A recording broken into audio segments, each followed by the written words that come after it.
This is war.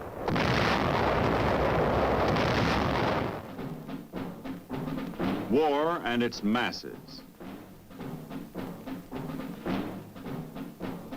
War and its men.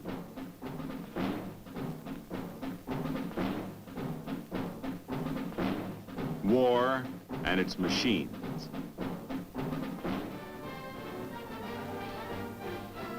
Together they form the big picture.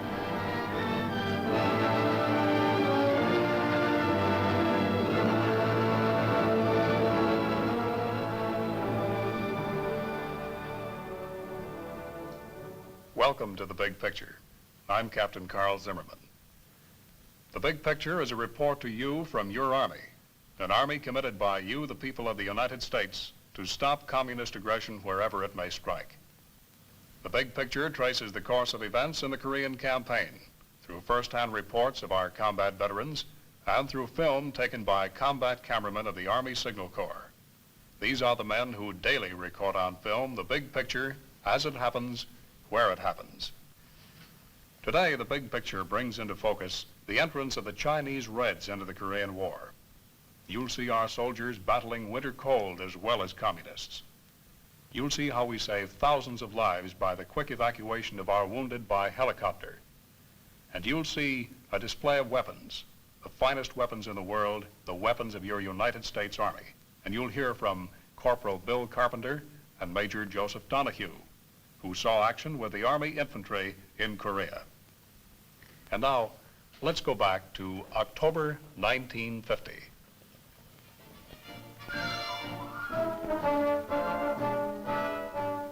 On 20 October, United Nations troops have seemingly sent the bulk of the communist forces fleeing in defeat toward the Manchurian border, 100 miles to the north.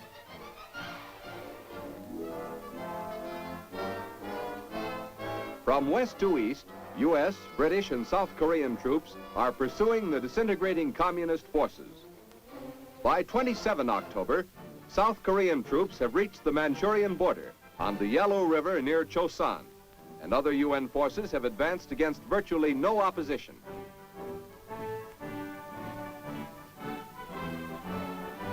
But on the same day, a sudden, unforeseen factor changes the entire course of the war.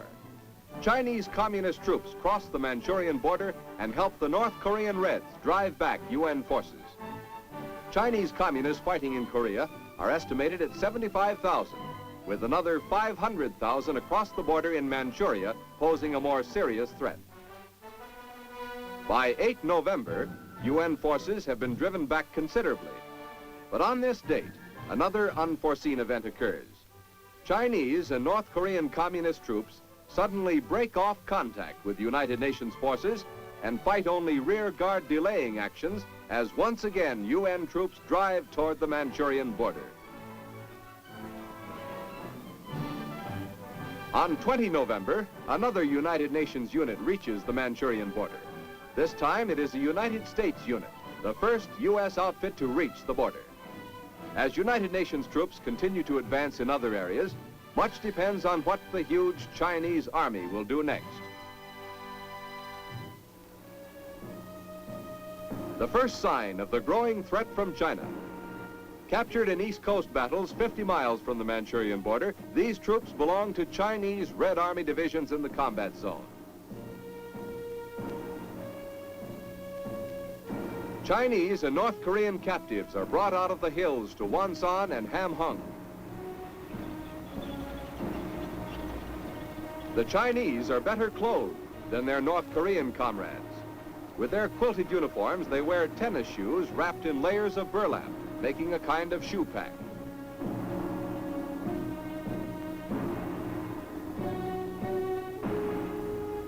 In contrast with the Chinese, the North Koreans are in rags at this stage of the war.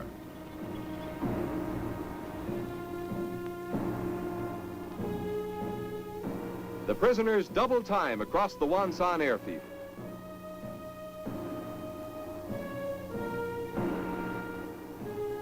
They are being marched to landing craft, which will take them to Busan. Since the beginning of the war, the North Koreans have suffered 460,000 casualties, including the dead, wounded, and captured. 130,000 Red prisoners have been taken at this time. 2 women are in this group.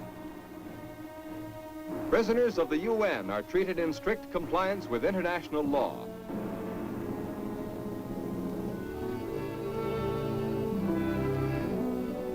Over 25,000 men have been wounded in Korea, but less than 2% of these men have died.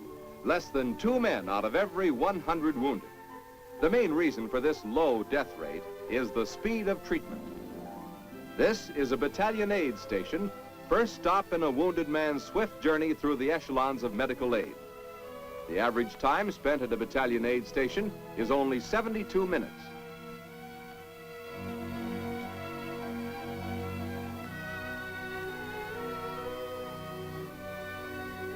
Many types of transportation are used in evacuation to the next echelon, the regimental collecting station. Specially equipped jeeps are used in rough terrain near the front. But if the roads are serviceable, ambulances may be used.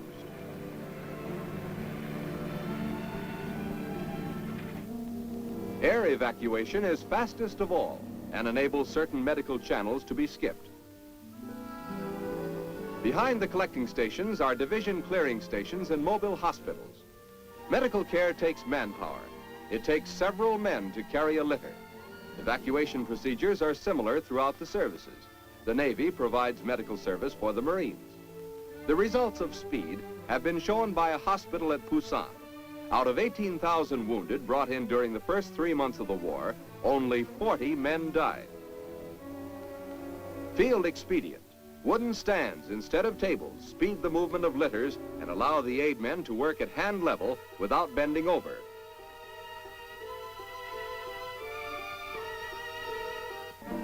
There is nothing fancy about these hospitals. They are there to save lives. The death rate of wounded in World War I was 8%. In World War II, it was 4.5%. Korea's approximate 2% death rate is a milestone in military medicine. Many casualties are evacuated by air to Japan. In a parachute drop, such as the 4,000-man jump north of Pyongyang in October, the parachutists' own medics jump with them. They carry enough medical supplies to last until contact is made with friendly forces. But even before contact is made, the injured may be evacuated from the drop zone by air. Helicopters with specially constructed containers carry the wounded out. Many a man who could not have survived a jeep or ambulance ride over the rough roads of Korea owes his life to these evacuation planes.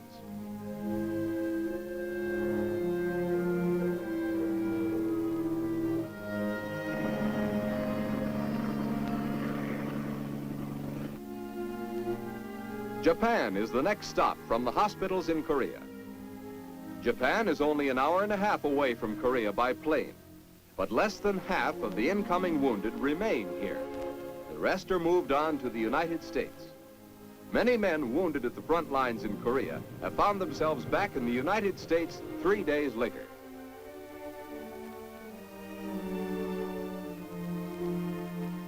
Our Army helicopters are saving thousands of lives in Korea. Corporal William Carpenter of the Army 7th Division is with us to tell us a little about them. Bill, you saw a good deal of the helicopters, didn't you? Yes, I did. First time I seen a helicopter evacuation was up in North Korea when my buddy got hit. Well, it so happens I helped bring another wounded person down off the hill to the aid station, and while I was down at the aid station, I met my buddy.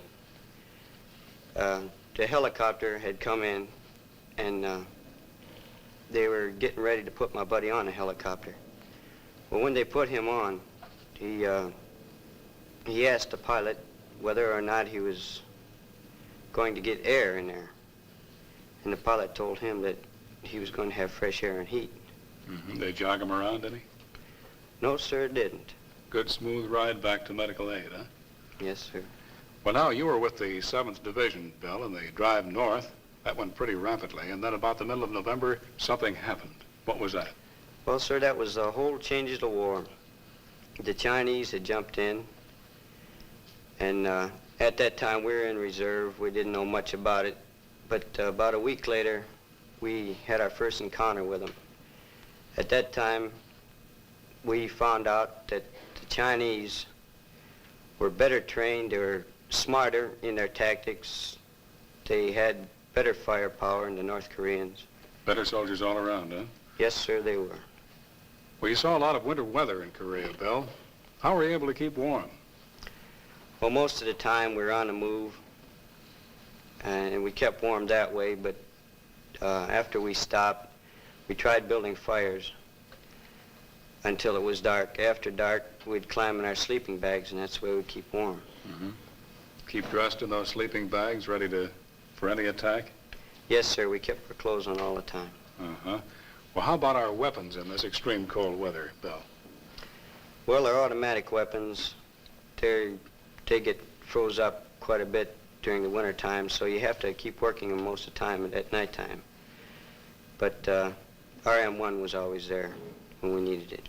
You like that M1 pretty well, Bill? Yes, sir, I do. Mm-hmm. Well, if we must build weapons for war, Bill, let's build the best. And our Army Ordnance, our American industry and labor are doing just that.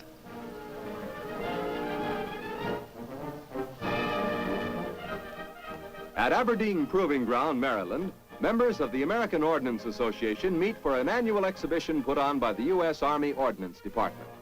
They see both U.S. and foreign equipment.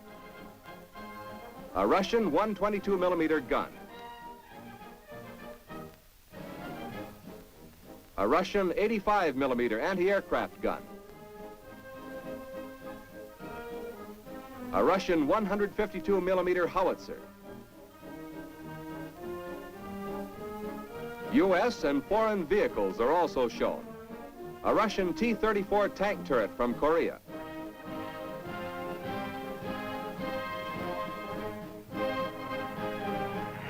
A U.S. M-26 tank, waterproofed and equipped with a snorkel breathing device for use in fording operations and landings.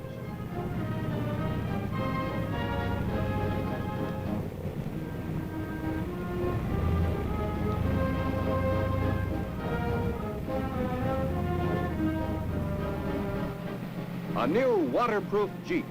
Greater electrical capacity for radio equipment has been added to this Jeep.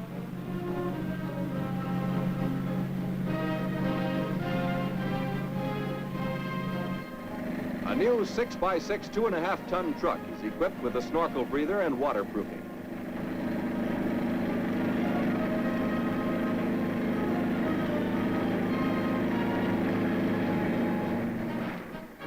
Next, the visitors watch demonstration firing. Recoilless rifles give the infantry artillery firepower.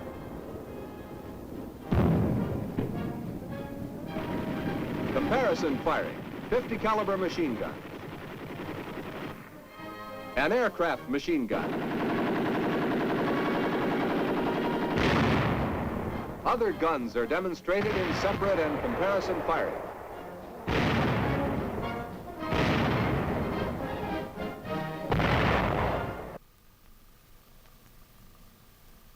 Those are the weapons and machines of your United States Army.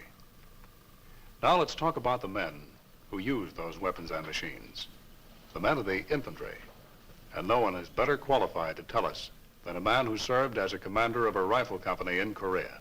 We want you to meet Major Joseph Donahue. Well, Major, tell us about this rifleman. The American rifleman has been called by many names. A mudslinger, doughfoot, dogface. These names are not names of a derogatory nature. We of the infantry consider them names of honor. Well, now, it takes a good deal of know-how to be a rifleman, doesn't it? It certainly does. The Army goes to great pains to technically train a man on weapons and tactics. He learns not only to shoot his weapons, he learns how they function, how to take care of them, and how to keep them working. Well, now, when this man knows his weapons, he knows his fighting tactics, does he know why he's fighting? When they first go to Korea, it is sometimes doubtful whether they fully realize why they're fighting. But after they see some of the things that happen, they lose some of their very close buddies, they see the results of some of the atrocities, then they know why they fight. And he knows that this thing he's fighting is a definite threat to his way of life, right? He certainly does. Well, let's talk about the morale of the infantry in Korea. What was it like when you were there? The American infantryman is a tremendous institution. There is always one person in the squad or in the platoon who can make light of or make a joke in the most serious of situations.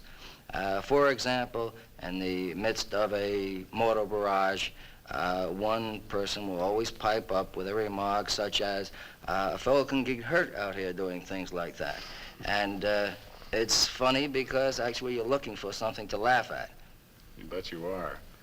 Well, now, from all you've told us, Major, this rifleman is a pretty important gent, isn't he? He's very important. If you would stop to realize that the Armored, the Air, and the Navy do their jobs so that this infantryman may accomplish his mission. The infantry is the queen of battle. Well, now, Major, let's watch the Navy as they give support to the infantry. On 15 November, in the Sea of Japan off the coast of North Korea, Navy Task Force 77 was operating in support of ground action in the drive toward the Yellow River. Winter weather is closing in. Naval operations are hampered by high seas and extreme cold.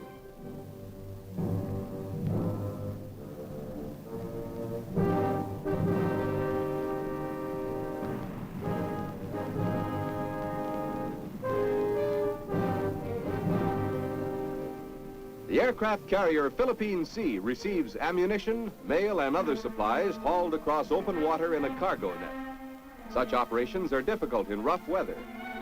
First load is ammunition. It is quickly taken in and passed back into the carrier's magazine.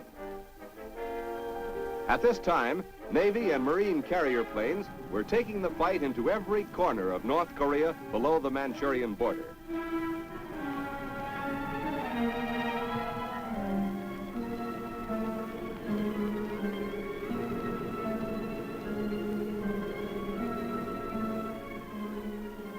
Carriers were also in operation on the west coast of Korea. On both coasts, the Navy's task of mine sweeping was continuing. During the resupply operations, the Philippine Sea is hit by a snowstorm. Despite the weather, a tanker comes alongside and refueling gets underway. As refueling and the transfer of supplies continue, the seas get higher and higher, and the storm becomes a veritable blizzard. This is not an unusually heavy storm. It is typical winter weather in the northern Sea of Japan.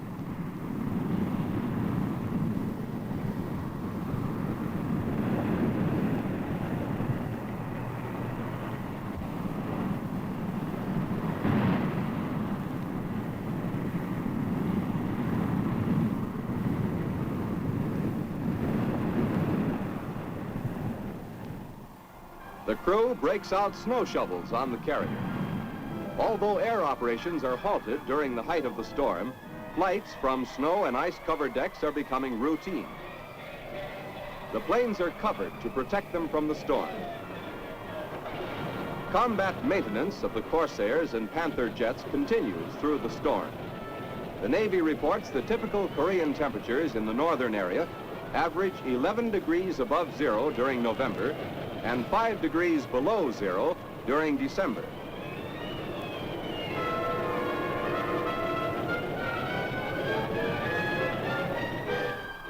A more familiar kind of winter combat starts on the carrier deck.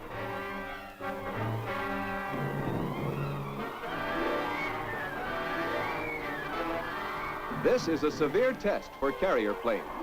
During World War II, most carriers were in the milder climate of the South Pacific.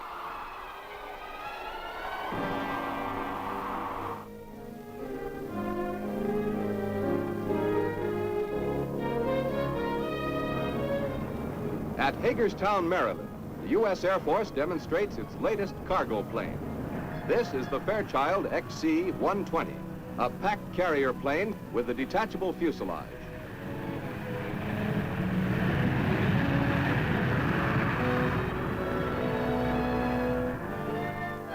Doors are designed like clamshells.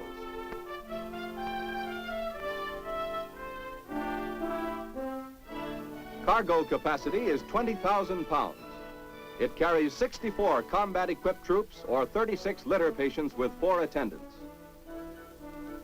The pack has detachable wheels. 4 electric drum hoists raise and lower the pack from the carrier.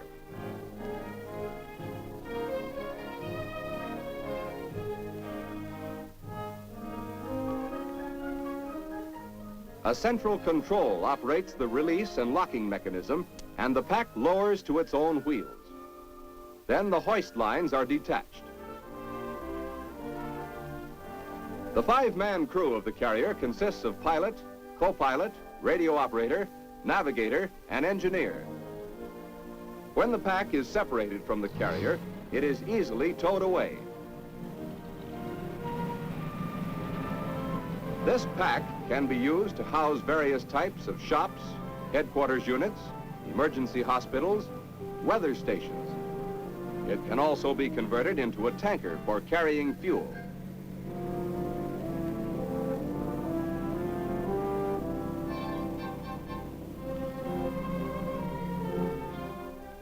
Wall socket connections lock the pack to the carrier.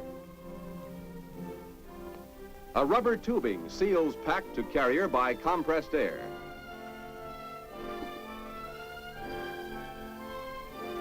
On the carrier, the 4 ball socket locks operate simultaneously. The carrier is powered by 2 Pratt & Whitney engines with reversible pitch propellers. Maximum speed is 250 miles per hour. The ceiling is 25,000 feet.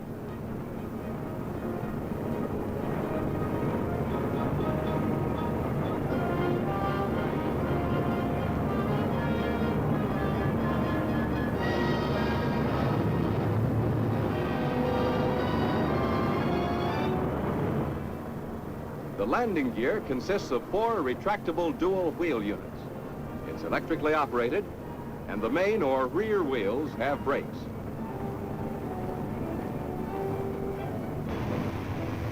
This airplane opens a new field for aviation. The cargo pack is to aircraft what the trailer is to highway trucks.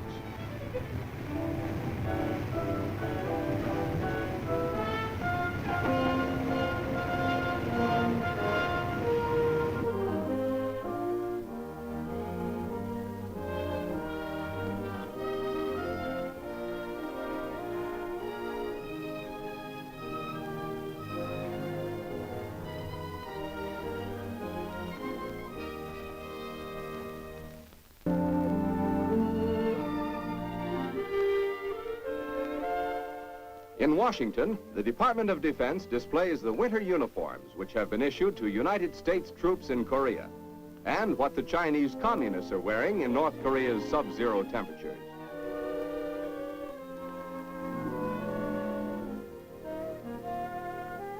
A captured quilted uniform is compared with the U.S. winter uniform.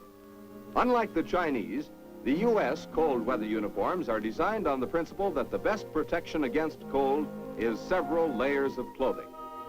In North Korea, U.S. troops are fighting in one of the coldest battle areas in U.S. history.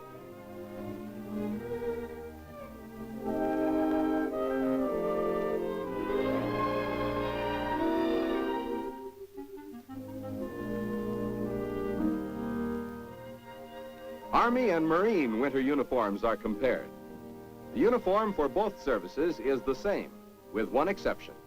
The Army wears a pile-line jacket for ordinary cold, while the Marines wear a battle jacket inside a field jacket.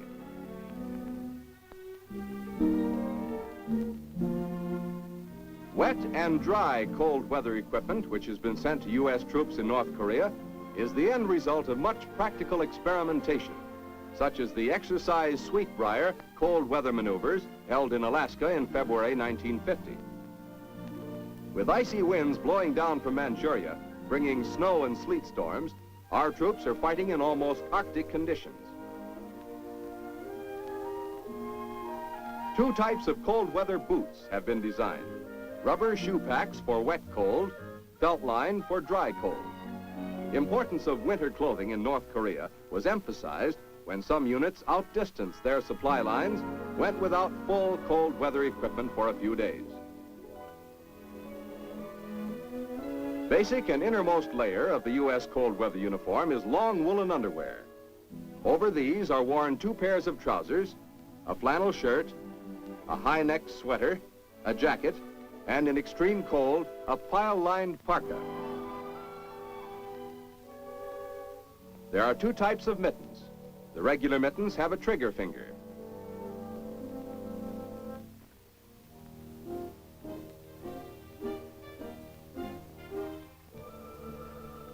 Mittens worn with the dry cold uniform have no trigger finger, but they have cheek warmers.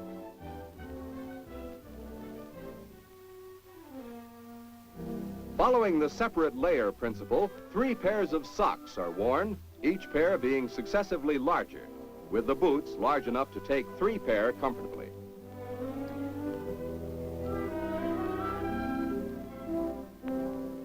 Experimentation in refrigerated laboratories, as well as in the Arctic itself, has given U.S. troops newer and better ways of fighting the weather.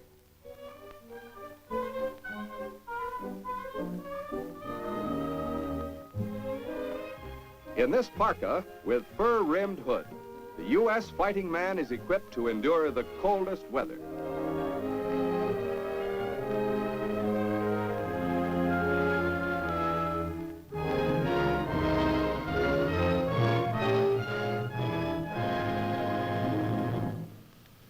Those were the events that comprise the big picture from October 20th to November 20th, 1950. Our thanks to Major Joseph Donahue and Corporal Bill Carpenter for being with us. Next week, the big picture will show how the Army in Korea escaped the trap of the Chinese communists. You'll see how we made the enemy pay dearly for every inch of ground gain. You'll see the Army's 7th Infantry Division on the Manchurian border, our troops celebrating Thanksgiving Day along the Yalu River, the evacuation of the Hungnam beachhead. And you'll hear from another Korean veteran, an Army soldier who saw, as it happened, a part of the big picture. This is Captain Carl Zimmerman inviting you to be with us then.